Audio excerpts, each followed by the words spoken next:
अस्सलाम वालेकुम dear students, आज हम chapter number 10 simple harmonic motion का न्यूमेरिकल नंबर 9 और 10 सॉल्व करने जा रहे हैं और इसके बाद हमारा ये जो चैप्टर के न्यूमेरिकल हैं वो कंप्लीट हो जाएंगे।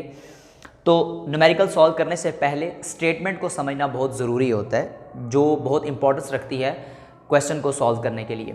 तो देखिएगा, सबसे पहले हम लोग स्टेटमेंट की तरफ चलते हैं न्यूमेरिकल नंबर 9 की। At one end of a ripple tank 80 centimetre. अब देखिएगा हमारे पास डिस्टेंस जो है वो 80 सेंटीमीटर दिया हुआ है, तो डेफिनेटली बात है डिस्टेंस जो है वो मीटर में होता है, तो हम इसे कन्वर्ट करेंगे मीटर में। 80 डिवाइड बाय 100 तो आंसर 0.8 मीटर।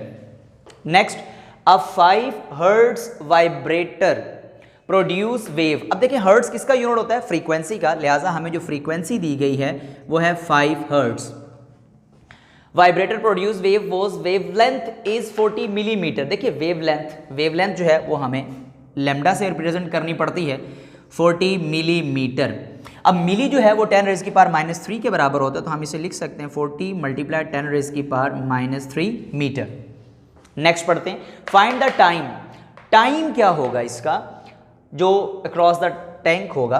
तो अब हम उसके लिए फाइंडिंग की तरफ जाते हैं कि जो हमने फाइंड करना है। फाइंड हमने क्या करना है? टाइम, और उसे हमने मेंशन कर दिया। अब देखिए हमारे पास टाइम का फार्मूला क्या है। यहाँ पर फार्मूला हमारे पास है S is equal to VT। अब देखिए T फाइंड करना है हमने, यहाँ पर सिर्फ हमें S की वैल्यू मौजूद है जबकि V की वैल्यू हमारे पास नहीं है, तो लिहाजा T फाइंड करने से पहले हमें V को फाइंड करना होगा। तो V के लिए जो हमारे पास फार्मूला है V is equal to F lambda. अब देखिएगा V is equal to F की जो हमारे पास वैल्यू है वो कितनी है? 5, और लैम्डा की जो वैल्यू है 40 मल्टीप्लाई 10 रेज़ की power -3।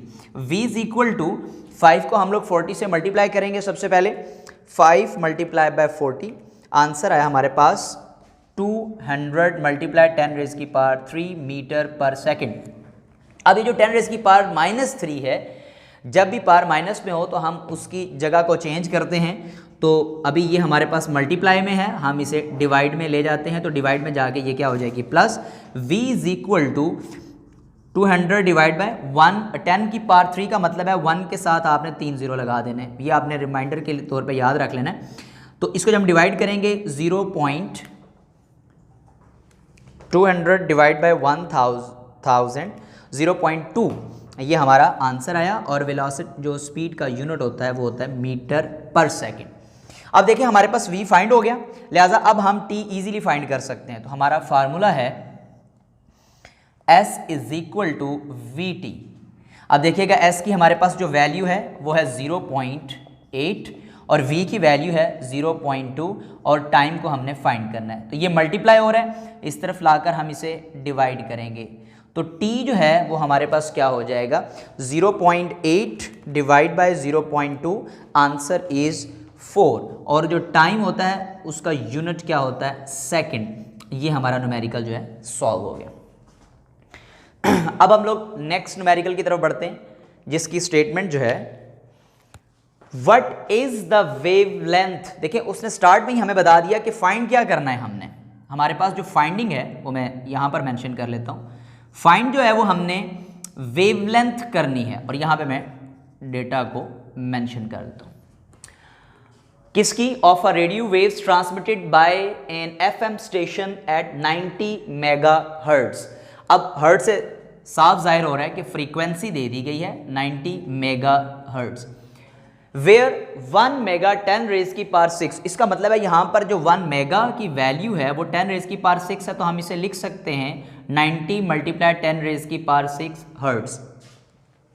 And the speed of radio waves is. अब देखिए उसने जो स्पीड दे दी है हमें 3 मल्टीप्लाई 10 रेज़ की पावर 8 मीटर पर सेकेंड है। ये उसने हमें डेटा यहाँ पर दिया है, लिहाजा अब इसको देखिएगा। वेवलेंथ फाइंड करने के लिए हमारे पास क्या फार्मूला है? वेवलेंथ को फाइंड करने के लिए हमारे पास जो फार्मूला है उसे हम बहुत मर्तबा कर चुके हैं, V is equal to F lambda.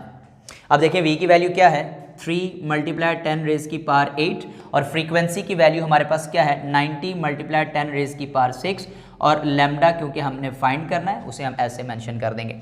ये जो वैल्यू है ये मल्टीप्लाई हो रही है, इस तरफ आकर क्या हो जाएगी? डिवाइड हो जाएगी। तो हम इसे लिखेंगे 90 मल्टीप्लाई 10 रेज़ की power 6 is equal to wavelength lambda. अब देखिएगा इन दोनों को हम डिवाइड करते हैं, 3 डिवाइड बाय 90, तो हमारा जो आंसर है वो आया 0.0333 और मल्टीप्लाई 10 रेज़ की पावर 8। अब ये देखिएगा ये 10 रेज़ की पावर 6 नीचे डिवाइड हो रहा है और ऊपर और इसकी पावर जो है वो +6 है। जब हम इसको ऊपर लाएंगे तो 10 रेज़ की पावर क्या हो जाएगी -6, वो इसी में से डायरेक्ट हम माइनस कर देंगे, इज इक्वल टू लैम्डा। अब देखिएगा 0.0333 मल्टीप्लाई 10 रेज़ की power 2 is equal to lambda. अब 10 रेज़ की पावर 2 का मतलब क्या है कि यहाँ पर हमारे पास ये 100 है, तो हम इसको जब इससे मल्टीप्लाई करेंगे, मल्टीप्लाई बाय 100, आंसर जो है वो 3.33 और वेवलेंथ का यूनिट क्या होता है मीटर, लिहाजा हमारा जो आंसर आया वो 3.33 मीटर जो है वो आंसर है। आप बुक में भी इसको टैली कर सकते हैं, यही आंसर है। उम्मीद है ये लेक्चर आपको बहुत अच्छे तरीके से समझ आया होगा। बाकी लेक्चर्स को इंशाल्लाह ताला हम नेक्स्ट वीडियो के अंदर रिकॉर्ड करके आप तक पहुंचाते हैं। Have a good day.